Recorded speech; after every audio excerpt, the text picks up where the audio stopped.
नमस्कार दोस्तों। तो आज के करंट अफेयर में आपका फिर से स्वागत है। आज के कुछ महत्वपूर्ण टॉपिक पे बात करेंगे और आज की कुछ महत्वपूर्ण न्यूज हैं जो आपके एग्जाम की दृष्टि से महत्वपूर्ण है। और अगर आपको टेलीग्राम से जुड़ना है तो वहां पे आपको इस डिस्कशन की पीडीएफ मिल जाएगी, जिससे आप उसका प्रॉपर रिवीजन कर सकें। और जिसकी लिंक आपको डिस्कशन में मिल जाएगी उसके माध्यम से आप टेलीग्राम में जुड़ सकते हैं। तो आइए कुछ महत्वपूर्ण बातों पर चर्चा करते हैं। पहला है कि कैबिनेट कमेटी ने जो हमारा एनबीएस है, मतलब कि न्यूट्रिएंट वेस्ट सब्सिडी है, उसको अप्रूवल दे दिया है रबी सीजन के लिए 2022-23 के लिए। और हम इसके माध्यम से सरकार क्या करती है, नाइट्रोजन, फास्फोरस, पोटास और सल्फर के लिए सब्सिडी देती है। तो हमारे लिए महत्वपूर्ण है। एक बात ध्यान रखेंगे कि इसमें यूरिया वाली सब्सिडी इसमें शामिल नहीं होती है, जो कि आपके लिए बहुत महत्वपूर्ण बात है। और इससे संबंधित प्रश्न आपके लिए यूपीएससी प्रीलिम्स में कई बार पूछे भी जा चुके हैं और आगे भी पूछने की संभावना है। ठीक है। तो एक्चुअली इसको क्या किया गया था, 2010 में चालू किया गया था। 1992 में सबसे पहले चालू की गई थी, लेकिन 2010 में इसको प्रॉपर रूप से चालू किया गया। और इसमें एनपीके एस संबंधित जो भी हमारे जो पोषण युक्त जो भी मतलब कि फर्टिलाइजर होते हैं, जो भी मतलब कि न्यूट्रिएंट होते हैं, वो हमारे लिए जो भी किसानों के लिए आवश्यक होते हैं, फसलों के लिए महत्वपूर्ण होते हैं, उनके माध्यम से सरकार के द्वारा इनको सब्सिडी दी जाती है। और सब्सिडी किसको दी जाती है? किसान को नहीं दी जाती है। सब्सिडी जो इसके मैन्युफैक्चर होते हैं उनको दी जाती है। और उसके माध्यम से जो रियायती दर है, ये फर्टिलाइजर किसानों को उपलब्ध कराए जाते हैं। इस बात को ध्यान रखेंगे। तो सबसे पहले हम पढ़ लेते हैं। जैसे फिक्स्ड रेट ऑफ सब्सिडी पर केजी में दी जाती है। जैसे 18 रुपए में देखो इन्हें नाइट्रोजन दे दिया, फास्फोरस 15 में, पोटास 11 रुपए में, सल्फर 3 रुपए में के आसपास। तो ये सब्सिडी इस रेट में किसानों को उपलब्ध कराया जाता है। और इसको 2010 में इंप्लीमेंट किया गया, इसको हमने पढ़ लिया। इसको इंप्लीमेंट कौन करता है? Department of fertiliser, ministry of chemical and fertiliser के द्वारा नाइट्रोजन, फॉस्फेट, पोटास, सल्फर के माध्यम से सब्सिडी दी जाती है। और इसमें यूरिया वाली सब्सिडी इसमें शामिल नहीं रहती है। इस बात को ध्यान रखेंगे। एम क्या है कि फर्टिलाइजर की जो उपलब्धता है, जो छोटे किसान समूह हैं उनको उपलब्ध हो जाए। और जो एनपीके रेशियो है 4.2 इस टू 1, ये स्टेब्लिश हो। अगर इससे ज्यादा होता है तो हमारी जो मृदा की, जो सॉइल की गुणवत्ता है, वो उसमें हमको ह्रास देखने को मिलता है। और अधिकतर किसान क्या करते हैं, मतलब कि जानकारी के अभाव में इसका अधिक से ज्यादा क्या कर देते हैं, उपयोग कर लेते हैं। और ये समस्या अभी हमको पंजाब रीजन में देखने को मिलती है। वहां पे इन फर्टिलाइजर का रेशियो अधिक हो गया। आपको वहां देखने को मिलेगा, आपको 8:6:2 देखने को मिलता है। तो इसके माध्यम से वहां पे उत्पादकता हमको कम देखने को मिल रही है। ठीक है। इस बात को आप ध्यान रखेंगे। ठीक है। तो आपके लिए महत्वपूर्ण है। और टाइप ऑफ सब्सिडी, सब्सिडी क्या होती है? इरिगेशन संबंधी जाती है, फर्टिलाइजर संबंधी जाती है, वाटर से संबंधी जाती है, पावर से संबंधित सब्सिडी दी जाती है, क्रेडिट दिया जाता है किसान क्रेडिट कार्ड के माध्यम से, सीड्स के माध्यम से सब्सिडी किसानों के माध्यम से दी जाती है। तो इसलिए हमारे लिए महत्वपूर्ण था, इसको हमने पढ़ा। आई होप आप लोगों को सारा डाउट क्लियर हुआ होगा। अपेडा ने क्या, अपेडा ये चाह रहा है कि जो मिलेट का एक्सपोर्ट है वो 2,000 करोड़ के आसपास पहुंच जाए फाइनेंस ईयर 2026 तक। तो हमारे लिए महत्वपूर्ण है अपेडा। ठीक है। और मिलेट का क्या हमारे लिए इंपॉर्टेंस है, वो भी महत्वपूर्ण है। तो अपेडा का फुल फॉर्म है कि agriculture processed food product export development authority. इस बात को ध्यान रखेंगे। अभी तक हमारी जो मिलेट ट्रेड में जो 5th रैंक है विश्व में, वर्ल्ड में, और हमारा जो जीडीपी है उसमें 1% से भी कम क्या है, कंट्रीब्यूशन देखने को मिलता है। इस बात को ध्यान रखेंगे। और 2021-22 में जो हमारा एक्सपोर्ट है वो 460 करोड़ हमको देखने को मिला, जो कि काफी कम है। इसको बढ़ाने की आवश्यकता है। इसलिए अपेडा ने कहा कि हम उसको आगे भी बढ़ाने का प्रयास करेंगे। 100 से अधिक कंट्री में इसको मतलब कि एक्सपोर्ट करने का प्रयास करेंगे। ठीक है। तो मिलेट क्या है? एक कलेक्टिव ग्रुप है स्मॉल सीड का, एनुअल ग्रास से संबंध देखने को मिलता है। इसमें आपको देखने को मिलेगा बाजरा, ज्वार, जिसमें हाईएस्ट शेयर आपको बाजरा का देखने को मिलेगा, ज्वार जिसको सोरगम भी बोलते हैं, फिंगर मिलेट मतलब कि मंदुआ और रागी, इससे संबंधित चीजें आपको इसमें देखने को मिलती है। और मेजर प्रोडक्शन आपको राजस्थान, आंध्र प्रदेश, तेलंगाना, कर्नाटक, तमिलनाडु में देखने को मिलेगा। इसको क्लाइमेट की अधिक आवश्यकता नहीं होती है। ये किसी भी प्रकार के क्लाइमेट में उग सकता है और ड्राउट जैसी समस्याओं का समाधान इसके माध्यम से हो सकता है। और कुछ क्लाइमेट चेंजेस की समस्या हमारे देश में आ रही है, तो इन फसलों के माध्यम से हम क्या कर सकते हैं, इन क्लाइमेट से संबंधी समस्याओं को निजात पा सकते हैं। और एक पोषण युक्त होते हैं, तो जो डायबिटीज से संबंधित बीमारियां रहती हैं उससे संबंधित समाधान में बहुत महत्वपूर्ण भूमिका निभाते हैं। ठीक है, क्योंकि जो व्हीट होता है उसमें ग्लूटेन पाया जाता है, और ग्लूटेन जो डायबिटीज का व्यक्ति होता है उसके लिए काफी खतरनाक होता है, और इसका जो ग्लूटेन है वो काफी कम पाया जाता है, और इनका ग्लाइसेमिक इंडेक्स काफी कम रहता है, तो इससे हमें पोषण की संभावना है। इसमें पोषण युक्त तो खाद्यान्न है, इसके माध्यम से हम देख सकते हैं, तो हमारे लिए महत्वपूर्ण है। और इसको 2023 में यूनाइटेड नेशन जनरल असेंबली के द्वारा इंटरनेशनल ईयर ऑफ मिलेट घोषित किया गया, जिसको इंडिया ने प्रपोज किया था, और इंडिया ने भी 2018 में ईयर ऑफ मिलेट को इसको डिक्लेयर किया, और इससे संबंधित प्रश्न यूपीएससी में पूछा जा चुका है। इस बात को आप ध्यान रखेंगे, इसलिए प्रश्न पूछे जाते हैं। ठीक है, तो इस बात को ध्यान रखेंगे। अब इसका मिलेट का हमारे लिए क्या इंपोर्टेंस होता है कि फूड सिक्योरिटी क्या होगी, सस्टेनेबल फूड हो सकता है, हम क्या कर सकते हैं, फूड सिक्योरिटी के संबंध में बहुत महत्वपूर्ण भूमिका निभा सकता है, सतत रूप से फूड फूड उपलब्ध हो सकता है, हंगर से हम लड़ सकते हैं, जो और जो क्लाइमेट से संबंधित समस्या हमको देख सकती है उसे हम क्या कर सकते हैं, रेजिस्टेंट कर सकते हैं। ठीक है, स्टेट से संबंधित समस्याएं, पेस्ट है, डिसीज से संबंधित समस्याओं को इसके माध्यम से हम निजात पा सकते हैं।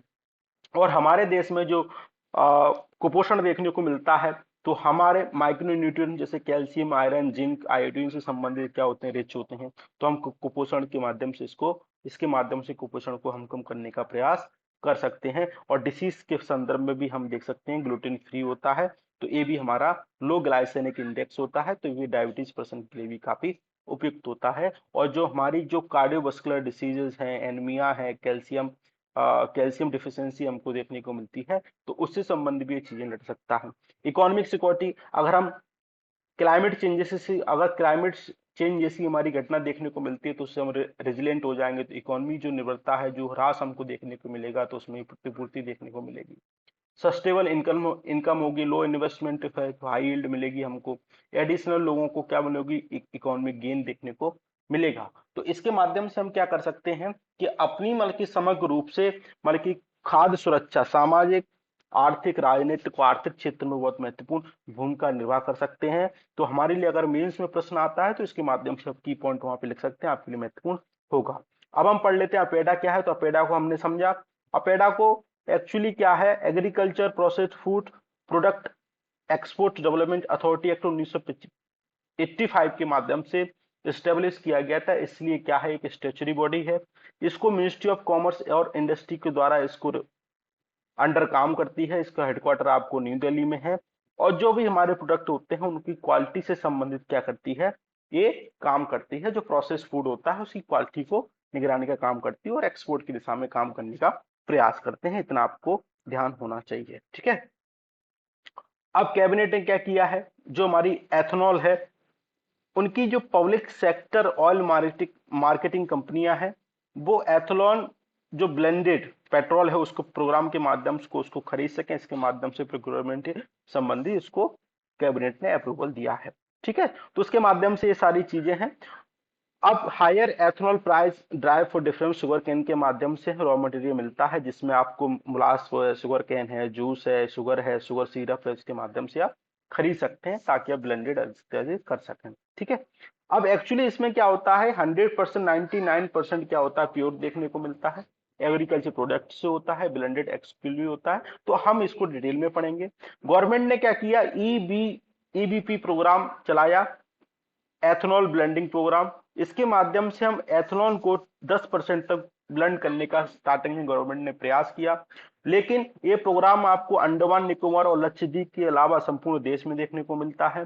सरकार ने पहले कहा था कि हम 2022 तक 10% अचीव करेंगे, और इसको अचीव कर लिया गया है जून 2022 तक। सरकार ने अब इसको 2025 तक 20% करने का, पेट्रोल में ब्लेंड करने का टारगेट अचीव किया। पहले 2030 तक करना था, लेकिन सरकार ने 5 साल इसको घटा दिए हैं। ठीक है, इस बात को आप ध्यान रखेंगे। और भारत क्या है, फिफ्थ लार्जेस्ट क्या है, प्रोड्यूसर है एथेनॉल का, आफ्टर यूएसए, ब्राजील और यूरोपियन यूनियन और चाइना के बाद। ठीक है, अब इससे होगा क्या, हमारी एथेनॉल को हम पेट्रोल में ज्यादा से ज्यादा मिलाएंगे तो हम क्रूड ऑयल जो अरब कंट्री से एक्सपोर्ट इंपोर्ट करते हैं तो उस पर हमारी निर्भरता क्या होगी, और हम जियो पॉलिटिक रूप से अपनी बार्गेनिंग को क्या कर पाएंगे, सक्षम कर पाएंगे। तो इसके कई तरह के इम्प्लीकेशन हमको देखने को मिलेंगे और क्या क्या लाभ होंगे वो सारा हम चीजें पढ़ेंगे, ठीक है। अब कोई क्रॉप है, उसका हमने फर्मेंटेशन किया, प्यूरिफिकेशन किया, उसके माध्यम से हमने एथलॉन बनाया, और फिर हमने उसकी ब्लेंडिंग की और ट्रांसपोर्टेशन किया और हमने उसको फ्यूल स्टेशन पे पहुंचा दिया। ये सारी प्रोसेस होती है। गवर्नमेंट क्या कर रही है, एक्चुअली जो सेकंड जनरेशन का फ्यूल है उस पर ज्यादा फोकस कर रही है।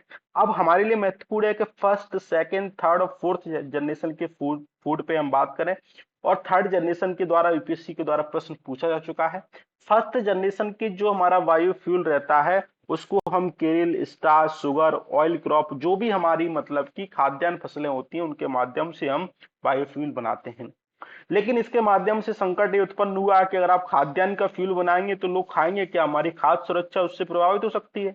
तो सरकार ने कहा चलो ठीक है, हम सेकंड जनरेशन का आपके लिए फ्यूल बना लेते हैं। उसमें हम गैर खाद्य पदार्थ जो आप वेस्ट करते हैं, वुड्स है, ग्रास है, फॉरेस्ट रेसिड्यू है, उसके माध्यम से हम बायोफ्यूल बनाएंगे। तो हमारे लिए इससे क्या होगी, स्वच्छता भी बढ़ोगी और आपकी जो खाद्य सुरक्षा प्रभावित हो रही थी पहले उसमें भी प्रतिपूर्ति हमको देखने को मिलेगी। उनने कहा चलो एक एक एक स्टेप और आगे चलते हैं, हम थर्ड जनरेशन पे लेके आते हैं। आप एलगी को क्या करो, प्रोडक्शन करो, एलगी के माध्यम से फ्यूल बनाओ। फ्यूल बनाएंगे तो हमारी क्या होगी, इससे संबंधित क्षमता है, जो एफिशिएंसी है और भी बढ़ेगी, हमारी निर्भरता और क्या होगी, कम होगी। तो अभी जो इंडिया का फोकस है वो सेकंड जनरेशन के फ्यूल पे है, इस बात को आप ध्यान रखेंगे। जो हमारी बायोफ्यूल पॉलिसी 2018 आई उसमें सेकंड जनरेशन के फ्यूल पे ज्यादा से ज्यादा क्या किया गया है, उसमें फोकस किया गया है। अब फोर्थ जनरेशन में क्या होगा, एक्चुअली हम क्या करेंगे, जेनेटिकली मॉडिफाइड एल्गी को लेके आएंगे, क्रॉप्स को लेके आएंगे। जैसे हम जीएम मस्टर्ड लेके आ रहे हैं, उसमें क्रिस्पर कैस9 जैसी टेक्निक का उपयोग करके हम उसके जीन में ऐसा परिवर्तन करेंगे कि उससे अधिक से अधिक मात्रा में को हमको फ्यूल मिले और हमारी जो उत्पादकता है वो अधिक हो और उससे कार्बन का इमिशन है वो क्या हो, कम हो। ठीक है, तो इस बात को हम ध्यान रखेंगे। ये वाला फोर्थ जनरेशन का जो फ्यूल होगा वो कार्बन न्यूट्रल होगा, इसमें कार्बन की मात्रा का उत्पादन बिल्कुल नहीं होगा और हम क्लाइमेट चेंज की दिशा में जो लड़ रहे हैं उससे संबंधित समस्याएं देखने को हमको कम मिलेगी। ठीक है, तो ये हमने इसका बेसिक डिस्कस किया। अब इसके एडवांटेज क्या क्या होंगे, मतलब आपने वेस्ट से फ्यूल बनाया, आपने स्टेबल से फ्यूल बनाया, तो किसानों को अतिरिक्त क्या दोगे, आप पैसा दोगे उनसे, आप वेस्ट लोगे तो पैसा दोगे, तो किसानों की अतिरिक्त आय का क्या होगा, सृजन होगा। और किसानों के पास अतिरिक्त पैसा आएगा, सरकार के पास अतिरिक्त अगर पैसा आएगा, अरब कंट्री से हम क्या फ्यूल नहीं ले पाएंगे, तो किसानों के पास अतिरिक्त पैसा आएगा, सरकार के पास अतिरिक्त पैसा आएगा, तो हम अधिक से अधिक बायो रिफाइनरी स्टेब्लिश कर पाएंगे और इंफ्रास्ट्रक्चर को डेवलपमेंट कर पाएंगे रूरल एरिया में, जिससे क्या होगा, उनका समग्र रूप से विकास होगा। और हमारी जो फॉसिल फ्यूल है उस पर निर्भरता कम होगी, तो हम इन्वायरमेंटली फ्रेंडली रूप से काम करेंगे, क्लीन इन्वायरमेंट में काम करेंगे, क्लाइमेट चेंज की दिशा में बिल्कुल अच्छे तरीके से लड़ पाएंगे। और हमारी जो सतत विकास की अवधारणा है, एसडीजी हैं, उनके संबंध में क्रियान्वयन करने की दिशा में महत्वपूर्ण उपयोग स्टेप रूप से दिखा पाएंगे। और क्या होगा, एम्प्लॉयमेंट जनरेशन होगा, रिफाइनरी स्टेब्लिश होंगी, एम्प्लॉयमेंट जनरेशन होगा, विलेजों का विकास होगा, उद्यमता इंटरप्रेन्योरशिप का विकास होगा, सप्लाई चेन मैनेजमेंट को बढ़ावा मिलेगा और बेस्ट टू वेल्थ का निर्माण होगा। ठीक है, इस बात को आप ध्यान रखेंगे। हेल्थ बेनिफिट भी हमको देखने को मिलेंगे, मतलब एयर पॉल्यूशन नहीं होगा तो हेल्थ बेनिफिट हमको देखने को मिलेंगे। और जो हमारी क्रूड ऑयल पर जो डिपेंडेंसी है उससे इंपोर्ट के संबंध में हमें रिड्यूस देखने को मिलेगा, तो हमारे यहाँ अधिक से अधिक एक्सपेंडिचर की जगह हम क्या कर पाएंगे, जो हमारा जो कैपिटल एक्सपेंडिचर है उसको हम बढ़ावा दे पाएंगे। इस बात को आप ध्यान रखेंगे। ठीक है, तो इस टॉपिक को हमने समग्र रूप से डिस्कस किया। आई होप आप लोगों को समझ में आया होगा। तो जो भी समस्या आपके डाउट रहते हैं वो कमेंट सेक्शन में जाके आप वहां पे कमेंट कर सकते हैं, हम उनको नेक्स्ट सेशन में डाउट को जरूर डिस्कस करेंगे। ठीक है, अब एक ऑर्गेनाइजेशन चर्चा में है, एक इनिशिएटिव चर्चा में है जिसका नाम है इंटरनेशनल काउंटर रैंसमवेयर इनिशिएटिव। इसमें क्या है, आजकल साइबर अटैक की घटनाएं हमको ज्यादा से ज्यादा देखने को मिल रही हैं। तो इस इनिशिएटिव ने ये कहा है कि सीआरआई ने ये कहा है कि हम इंस्टीट्यूशन के साथ अधिक से अधिक कोलैबोरेशन करेंगे और हम ऐसी 36 इंस्टीट्यूशन के साथ, इसमें क्या है 36 से ज्यादा क्या है, मेंबर हैं इस इनिशिएटिव में, जिसमें इंडिया भी शामिल है। ये बात आपके लिए महत्वपूर्ण है। और इनका क्या है कि जो हमको डिसरप्ट देखने को मिल रहा है रैंसमवेयर के द्वारा, अटैक देखने को मिल रहा है, साइबर सिक्योरिटी की दिशा में हम काम करेंगे, ताकि जो साइबर क्राइम से संबंधित घटनाएं हमको देखने को मिलती हैं, साइबर अटैक घटनाएं हमको देखने को मिलती हैं, उन पे हम लगाम लगाए जाए सके। ठीक है, इस बात को ध्यान रखेंगे। इनने कहा है कि हम international counter ransomware task force का गठन करेंगे। वो क्या करेगी, आपके साथ कोऑर्डिनेट करेगी, आपका डिसरप्शन से संबंधित समस्या उनका गठन करेगी, काउंटर इलिसिट फाइनेंस एक्टिविटी के माध्यम से आपका समाधान करने का प्रयास करेगी। ठीक है, तो रैम समवेयर क्या होता है, आपकी फाइल को उसने कर दिया इनक्रिप्ट। अब इनक्रिप्ट करने के बाद वो कहेगा कि आप पैसे दो, तब हम आपकी फाइल को क्या करेंगे, डिक्रिप्ट, आप उसको तभी आप उसको खोल पाएंगे। ठीक है, इस बात को ध्यान रखेंगे। वायरस के बारे में आपको पता ही है, मेल के माध्यम से, किसी अन्य तरीके के माध्यम से आपके पास आ सकता है, और आपका सिस्टम है, आपका जो भी सॉफ्टवेयर है, आपका जो भी मतलब सिस्टम है, उसको इन्फेक्ट कर सकता है, और उससे संबंधित फाइलें हैं उसके माध्यम से आपको आपकी जो भी मतलब सिक्योरिटी है उसको ब्रीच करने का प्रयास कर सकता है। स्पाईवेयर क्या कर सकता है, ये आपकी चीजों को क्या करता है, मॉनिटर करता है, कम्युनिकेशन करता है, इंटरेक्शन करता है डिवाइस के साथ। ट्रोजन क्या करता है, आपकी जो भी पर्सनल डेटा स्पाइंग करता है, मतलब कि इवन आपके कंप्यूटर को भी क्रैश करने का प्रयास भी कर सकता है। एडवेयर क्या करेगा, एड के माध्यम से आपके अंदर मतलब कि आपके सिस्टम में घुसने का प्रयास करेगा। स्काईवेयर परचेज, आप फेक प्रोग्राम को परचेज मतलब कि परचेज कर सकते हैं, तो उसके माध्यम से आपके पास आ सकता है। तो इस डिफरेंट प्रकार के हमारे क्या है, मालवेयर हैं, तो इनको हमने पढ़ा। आई होप आप लोगों को समझ में आया होगा। चार मीनार चर्चा में था, क्यों, राहुल गांधी जी की भारत जोड़ो यात्रा चल रही, तो उसके उस दौरान उन्होंने तेलंगाना में कुतुब मीनार पे नेशनल फ्लैग को क्या किया, फहराया, तो इसलिए चर्चा में था। इसको हम पढ़ लेते हैं। इसको 1551 में, 91 में सुल्तान मोहम्मद कुली कुतुब शाह ने बनाया। इनने इनकी वाइफ भागमती की याद में बनाया, ऑनर उनके सम्मान में बनाया। और चर्चा है कि जब इस सिटी में जब प्लेग फैला हुआ था, पूरी सिटी प्लेग के माध्यम से इफेक्टेड थी, तो इस चार मीनार के लोगों को बिलीफ है कि इसके माध्यम से प्लेग को हमने क्या की, उस पर विजय प्राप्त की, उसके माध्यम से प्लेग को हमने क्या किया, कंट्रोल किया। Four pillar cliffs of Islam को मतलब कि संदर्भित करते हैं। ये ईरानियन आर्किटेक्चर मीर मोहम्मद नहीं, मीर मोमिन अस्त्राबदी से संबंधित है, इस बात को ध्यान रखेंगे, जो हैदराबाद में सेटल हुए, इनको चार मीनार को इनने डिजाइन किया। ठीक है, और ये क्या है, इंस्पायर है, सिया ताजिस उसके माध्यम से इंस्पायर है। ठीक है, इस बात को ध्यान रखेंगे। ग्रेनाइट, लाइम मोर्टार और मार्बल के माध्यम से इसको बनाया गया है, इसको भी ध्यान रखेंगे। और मूसी रिवर का जो ईस्टर्न बैंक है उसको उस पे देखने को मिलता है। चार मीनार के अलावा Qutub Shahi monument of Hyderabad, Golconda fort, Qutub Shahi tomb, ये यूनेस्को वर्ल्ड हेरिटेज साइट की टेंटिव लिस्ट में है, मतलब कि शामिल होने की दिशा में है, लेकिन अभी शामिल नहीं हुई है, तो इसलिए चर्चा में था, हमने इसको अच्छे से डिस्कस किया है। अब चाइना ने क्या किया है, अपने चाइनीज स्पेस स्टेशन का लास्ट मॉड्यूल, जैसे आप देख पा रहे होंगे मैकटाइन, इसको स्पेस में क्या किया है, लॉन्च किया है। और अभी तक ये लास्ट मॉड्यूल था, इसके माध्यम से ये चाइना ने इसको लॉन्च किया है। इसके माध्यम से चाइना अपना स्वयं का स्पेस स्टेशन बना सकेगा आईएसएस के अलावा। ठीक है, इस बात को आप ध्यान रखेंगे। और इसको किसके माध्यम से गया है, त्योंग इसको बोलेंगे, इस बात को ध्यान रखेंगे। अब कौन कौन से यूपीएससी में ये पूछा सकता है कि मेंगटियान क्या है, टियाए, मेंगटियान, सियांजाऊ, वेंगटान, ठीक है, और तियांजाऊ, ये चीजें क्या है, तो आप बताएंगे कि चाइनीज स्पेस स्टेशन के क्या है, कंपोनेंट है। इसके माध्यम से मिलकर क्या बनेगा, चाइनीज स्पेस स्टेशन आपको देखने को मिलेगा। ठीक है, चलो।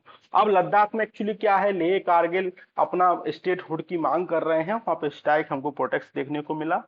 सिक्स शेड्यूल की मांग कर रहे हैं, तो एक्चुअली सिक्स शेड्यूल में होता क्या है कि जो असम, मेघालय, त्रिपुरा और मिजोरम, ये अपना छोटा सा यहाँ पे डिस्ट्रिक्ट लेवल काउंसलिंग स्टेब्लिश होती है, वो अपना शासन चलाने के लिए स्वयं जिम्मेदार होती है। वहाँ पे वहाँ की जो सांस्कृतिक है, सामाजिक जो विरासतें हैं, वहाँ को ध्यान में रखकर प्रशासन चला जाता है, और वहाँ पे कोई मतलब कि बाह्य व्यक्ति हस्तक्षेप नहीं कर सकता।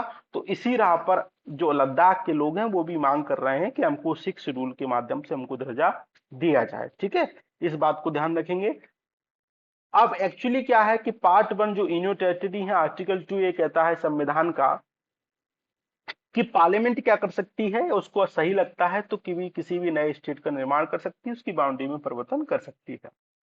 पार्ट 8 ये कहता है यूनियन स्टेट के आर्टिकल 239 से 241 के मध्य जो एडमिनिस्ट्रेशन यूनिटी का, उसको क्या करते हैं, रेगुलेशन संबंधित। फर्स्ट शेड्यूल आपको पता ही है, स्टेट यूनियन टेरिटरी से संबंधित है।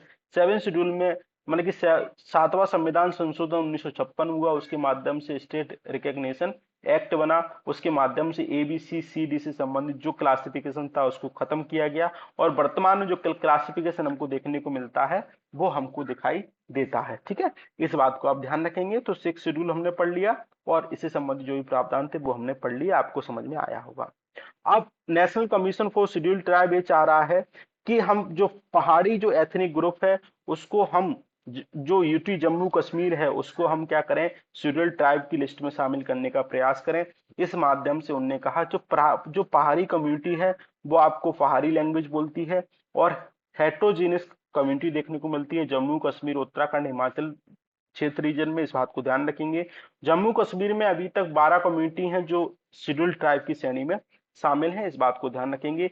संविधान में प्रोविजन ये है कि संविधान में शेड्यूल्ड ट्राइब को ना तो डिफाइन किया गया है, ना तो क्राइटेरिया इसके संबंध में दिया गया है। प्रेसिडेंट ऑफ इंडिया आर्टिकल 342 के तहत शेड्यूल्ड ट्राइब को क्या करते हैं, नोटिफाई प्राप्त करने की, उनको नोटिफाई करने की उनके पास क्या है, शक्ति है। इस बात को आप ध्यान रखेंगे। इसका प्रोसेस क्या है, यूटी गवर्नमेंट है उसको रिकमेंडेशन देंगे, एनसी मतलब कि नेशनल कमीशन शेड्यूल्ड ट्राइब और रजिस्टर जनरल ऑफ इंडिया इसके माध्यम से नोट करेंगे, और फिर बाद में पार्लियामेंट में इस बिल को पास किया जाएगा, तब इसके माध्यम से प्रेसिडेंट इसका क्या करेंगे, नोटिफाई करने का प्रयास करेंगे, तब इसको इसको मतलब कि शेड्यूल्ड ट्राइब का दर्जा दिया जा सकता है। ठीक है, तो इस प्रोसेस को ज्यादा जानने की आवश्यकता आपको नहीं है, बेसिकली आपको जानना है क्योंकि प्रश्न हमेशा बैकग्राउंड से बनते हैं। तो जो नेशनल कमीशन शेड्यूल्ड ट्राइब है, सबसे पहले 1978 में बना, national commission for scheduled tribe 1987 में। 2004 में एक अमेंडमेंट हुआ, 89वां, उनने कहा कि एससी के लिए हम अलग कमीशन बनाएंगे, और जो एसटी के लिए है उसको हम अलग कमीशन बनाएंगे, ताकि जो संबंधित कार्य है वो सेपरेट हो सके। ठीक है, इस बात को आप ध्यान रखेंगे। तो अभी जो शेड्यूल्ड ट्राइब वाला कमीशन है वो आर्टिकल 38 में 38A में है। ठीक है, 38A में किससे संबंधित है, अनुसूचित जाति से संबंधित, शेड्यूल्ड कास्ट है उससे संबंधित है। ठीक है, इसमें क्या होते हैं, chairman, vice chairman, 3 other member हमको देखने को मिलते हैं। ठीक है, चलो अब क्या है, international day for bio reserve वाला मना 3 नवंबर को, इस बात को ध्यान रखेंगे। इसको जो प्रोग्राम है ये यूनेस्को का है, इसमें नेचुरल जो कल्चरल हमको लैंडस्केप देखने को मिलता है उसको हम संरक्षण करने का प्रयास करते हैं। 1971 में the world network of bio reserve बनाया गया, और इसके माध्यम से conservation, ecosystem restoration, living harmony और नेचर संबंधित वहां पे क्या किया गया, काम करने का प्रयास किया गया। भारत में पहला जो नीलगिरी था उसको यूनेस्को के इस प्रोग्राम में शामिल किया गया, जो तमिलनाडु, केरल, कर्नाटका, केरला से संबंधित देखने को मिलता है। और कल के लेक्चर में हमने नीलगिरी बायोस्फीयर रिजर्व को हमने डिटेल में पढ़ा है। अगर वो आपको इसको डिटेल में पढ़ना है तो कल का लेक्चर आप देख सकते हैं, आपको महत्वपूर्ण चीजें हैं। सबसे ज्यादा जो बायोस्फीयर जो रिजर्व देखने को मिलते हैं 53 है, वो कहाँ है, स्पेन में, इस बात को देखते हैं। अगर कोई बायोस्फीयर रिजर्व है तो वहां आपको 3 चीजें देखने को मिलेंगी। पहला आपको कोर एरिया देखने को मिलेगा, फिर बफर जोन देखने को मिलेगा, फिर ट्रांजिशन जोन देखने को मिलेगा। ठीक है, सबसे महत्वपूर्ण क्या होता है, कोर एरिया, उसके बाद उससे उससे कम थोड़ा सा बफर एरिया, उससे कम आपको ट्रांजिशन एरिया होता है। इसमें आपको किसी भी कार्य करने की अनुमति नहीं होती है, आप थोड़ा सा सेटलमेंट कर सकते हैं, यहाँ पे कृषि वगैरह आप कर सकते हैं, इस बात को आप ध्यान रखेंगे। ठीक है, अभी हमारे देश में भारत सरकार के द्वारा जो बायोस्फीयर रिजर्व है वो 18 है, लेकिन यूनेस्को हेरिटेज साइट में जो अभी शामिल है वो जो 12 है, और जो 12वां है वो पन्ना बायोस्फीयर रिजर्व है, ये आपके लिए महत्वपूर्ण है। पहला, Nilgiri biosphere reserve, Gulf of Mannar, Sundarban, Nanda Devi biosphere, Simlipal, Nokrek, Pachmarhi, Achanakmar, great Nicobar, Agasthyamalai, Kanchenjunga आपको देखने को मिलेंगे। ठीक है, इसकी लोकेशन है, आप इसको पॉज करके देख सकते हैं। अगर जिस पे सर्कल है तो इसका मतलब है वो यूनेस्को वर्ल्ड हेरिटेज साइट में है, और जिस पे सर्कल नहीं है वो वर्ल्ड हेरिटेज साइट में नहीं है। आप यहाँ पे सर्कल लगा लेना क्योंकि ये शामिल हो चुका है। अब इसके अलावा जो भी बचेंगे, कोल्ड डेजर्ट नहीं है, रन ऑफ कच्छ नहीं है, ठीक है, मानस नहीं है, डिब्रू सिकोबा नहीं है, और दबांग वैली नहीं है, ठीक है, और सहसा सेलम नहीं है। ठीक है, इस बात को आप ध्यान रखेंगे, इसके अलावा बाकी सब इसमें शामिल है। वन हॉर्न, जो जो राइनो है उनकी जो पॉपुलेशन है वो श्रिंक देखने को मिल रही है। ऐसी study people and nature by British ecological society के द्वारा किया गया है। तो one horn rhino, Indian rhino इनको बोलते हैं, लार्जेस्ट हमको पॉपुलेशन भारत में देखने को मिलती है, भूटान जैसे क्षेत्र में भी हमको देखने को मिलते हैं। वेजिटेरियन है, प्रोटेक्शन स्ट्रक्चर इनका आईयूसीएन की वनरेबल श्रेणी में इनको देखा जाता है, वाइल्ड लाइफ प्रोटेक्शन एक्ट 1972 के शेड्यूल एक्ट में, और साइट के अपेंडिक्स 1 में इनको शामिल किया जाता है। ठीक है, अदर जो कंजर्वेशन जो एफर्ट है वो न्यू दिल्ली हमको डिक्लेरेशन देखने को मिलता है। इससे संबंधित India, Bhutan, Nepal, Indonesia, Malaysia में जो भी इसके संरक्षण के प्रयास इसके माध्यम से किए जाएंगे, तो इसको आप ध्यान रखेंगे। न्यू दिल्ली डिक्लेरेशन किससे संबंधित है?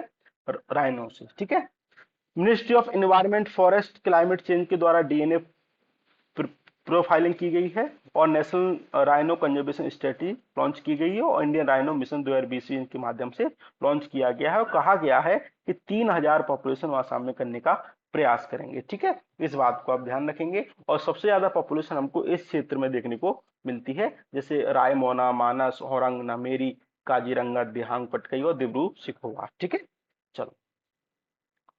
अब अन्य प्रकार के जो राइनो है वो आपको व्हाइट राइनो देखने को मिलेगा, इसका आईयूसीएन स्टैंडर्ड आपको नियर थ्रेटन्ड है, और ग्रेटर वन हॉर्न राइनो आपको जिसका वनरेबल है। ठीक है, और ब्लैक राइनो आपको यहाँ पे क्रिटिकल एंडेंजर, और जवान आयनो राइनो आपको यहाँ पे क्रिटिकल एंडेंजर, और सुमात्रा राइनो आपको क्रिटिकल एंडेंजर, सबसे जो ये विलुप्ति होने की दिशा में आपको देखने को मिल रहे हैं। ठीक है, अब एक वर्ड चर्चा में है जिसको क्या बोलते हैं, पना मारा राम बोलते हैं, हिरोडी। और ये क्या है, एक्चुअली केरला से राज्य में हमको देखने को मिलता है, बस इतना सा ध्यान रखेंगे। और एक हमारी रिवर है, उससे संबंधित ट्रिब्यूटरी है किसकी, काबनी रिवर की। ठीक है, पनामारा राम, तो इसके इसमें इसमें देखने को मिलता है, इस बात को ध्यान रखेंगे। किसकी ट्रिब्यूटरी है? काबनी रिवर की ट्रिब्यूटरी है। कमेंट करके ये बताइए काबनी रिवर किसकी ट्रिब्यूटरी है, आपका हम इंतजार रहेगा। ठीक है, बेम्बू ग्रोव को ये इनका मतलब कि खाना रहता है, फूड रहता है। ओनली लोकेशन आपको देखने को इस स्टेट में देखने को मिलेगी। ठीक है, और आयुष्मान स्टेटस का क्या है, लिस्ट कंसर्न है, तो ज्यादा महत्वपूर्ण नहीं है, क्योंकि जो यूपीएससी के द्वारा पूछा जाता है या तो क्रिटिकल इंडेंजर पूछा जाएगा, या तो इंडेंजर, या फिर वनरेबल जो श्रेणी रहती है वहां से प्रश्न पूछा जा सकता है। ठीक है, अब civil air navigation service organisation है, इसको हमारा जो ऑर्गेनाइजेशन हुआ वो गोवा में हुआ। ये क्या है, जो एयर ट्रैफिक है उसको मैनेजमेंट करने का प्रयास करता है, बस इतना से ध्यान रखना है। Africa, Asia Pacific, Europe, Latin America, Caribbean, middle east से संबंध हमको देखने को मिलता है। ठीक है, वहां पे ट्रैफिक को क्या करता है, मैनेज करने का प्रयास करता है। पिग आयरन चर्चा में है, क्योंकि रसिया के द्वारा हमको सबसे ज्यादा एक्सपोर्ट किया गया है 2023 में, इसलिए चर्चा में था। इसको कभी कभी क्रूड आयरन भी बोलते हैं। ठीक है, स्मेल्टिंग आयरन के द्वारा इसका निर्माण होता है, जैसे आप देख पा रहे हैं ये निर्माण हुआ। ठीक है, इसको सबसे ज्यादा हमको एक्सपोर्ट किया है किसने, रसिया ने। इसमें सिलिका रहता है, मैंगनीज, सल्फर और फॉस्फेट हमको देखने को मिलता है, टाइटेनियम और ट्रेस एलिमेंट हमको देखने को मिल सकते हैं, इसलिए चर्चा में था। इन एलिमेंटों के नाम भी आप याद रखेंगे। ठीक है, और बस इतना सा आप ध्यान रख सकते हैं, आपके लिए यही महत्वपूर्ण है, इससे ज्यादा आपको पढ़ने की आवश्यकता नहीं है। साइंस बेस्ड टारगेट इनिशिएटिव चर्चा में है। इसमें एक्चुअली क्या है, ग्लोबल नॉन प्रॉफिट ऑर्गेनाइजेशन है, United Nation Global Compact, World Resource Institute और World Wide Fund for Nature, इसके माध्यम से इसको चालू मतलब कि इसको रन किया जाता है, इसमें पार्टिसिपेशन किया जाता है। इसका उद्देश्य रहता है कि क्लाइमेट एक्शन को हम क्या करें, साइंस बेस आधार पर इमिशन रहता है जो ग्रीन हाउस गैसन को उसको कम करने का प्रयास किया जाता है, बस इतना सा आप ध्यान रखेंगे, इससे ज्यादा आपको पढ़ने की आवश्यकता नहीं है। ऐसा ही प्रश्न यूपीएससी के द्वारा पूछा जा सकता है। स्टील सिलेक्ट चर्चा में है। सरकार ने क्या किया है, स्टील सिलेक्ट की अनुमति दे दी। इसके माध्यम से आप क्या करते हो, बोर्ड रोड और ऑर्गेनाइजेशन है जो प्रोजेक्ट क्या चला रहा है, अरुणानक, जो ईटानगर में है अरुणाचल प्रदेश में, और इसमें रोड बनाने की अनुमति दे दी है। आप इसके माध्यम से रोड बना सकते हैं। ठीक है, ये एग्रीकल्चर सेक्टर में इसका स्टील जो स्लेज रहता है उसका उपयोग हो सकता है। सॉइल एसिडिटी को कम करने का प्रयास कर सकता है। ट्रांसपोर्टेशन करे, कंस्ट्रक्शन, सीमेंट प्रोडक्शन माने की प्रोडक्शन में भी इसका इस्तेमाल हो सकता है, इसलिए चर्चा में था। और इसका जॉइंट इनिशिएटिव किसका है, सीएसआईआर का, सेंट्रल रोड रिसर्च इंस्टीट्यूट और टाटा स्टील और बीआरओ का। ठीक है, इसके माध्यम से आप क्या करेंगे। और ये क्या बाई प्रोडक्ट रहता है किसका, स्टील मेकिंग का। जब स्टील का निर्माण होता है उसका भी बाई प्रोडक्ट हमको देखने को मिलता है। सेपरेशन होता है मोल्टन स्टील फ्रॉम इम्प्योरिटी के माध्यम से इसका सेपरेशन हमको देखने को मिलता है। ठीक है, इला भट्ट चर्चा में थी, इनका निधन हो गया है। ये फाउंडर थी सेवा और ऑर्गेनाइजेशन का, काफी महत्वपूर्ण कोऑपरेटिव सोसाइटी है। लार्जेस्ट कोऑपरेटिव सोसाइटी हमको देखने को मिलती है महिलाओं की। और एक कोऑपरेटिव बैंक की स्थापना की जो विमेन को क्या देती है, लोन देती हैं। ठीक है, इस बात को ध्यान रखेंगे, बस इतना सा आपको ध्यान रखना है। इसके अलावा ध्यान रखने की आवश्यकता नहीं। अवार्ड कौन सा मिला है कभी नहीं पूछते हैं, तब भी पीसीएस में कभी कभी पूछा जा सकता है। Padma Bhushan, Ramon Magsaysay Award, Indira Gandhi Peace Prize इनको मिला हुआ है, इस बात को ध्यान रखेंगे। टिग्रे रीजन चर्चा में अभी क्या हुआ है, इथोपिया और टिग्रे रीजन में मतलब कि पीस एग्रीमेंट हो गया है। इनके माध्यम से कभी फेडरल जो स्ट्रक्चर है उसको विरोध किया जाता है कि जो इथोपिया की सरकार है हमारा मतलब कि शोषण कर रही है, और जो फेडरल स्ट्रक्चर है संविधान का उसका उल्लंघन करने का प्रयास कर रही है। तो अभी क्या पीस टॉक वाला एग्रीमेंट हो गया है। तो टिग्रे रीजन आपको देखने को मिलेगा इरिट्रिया और इथोपिया के मध्य, स्पेशली इथोपिया की पार्ट है, इस बात को ध्यान रखेंगे।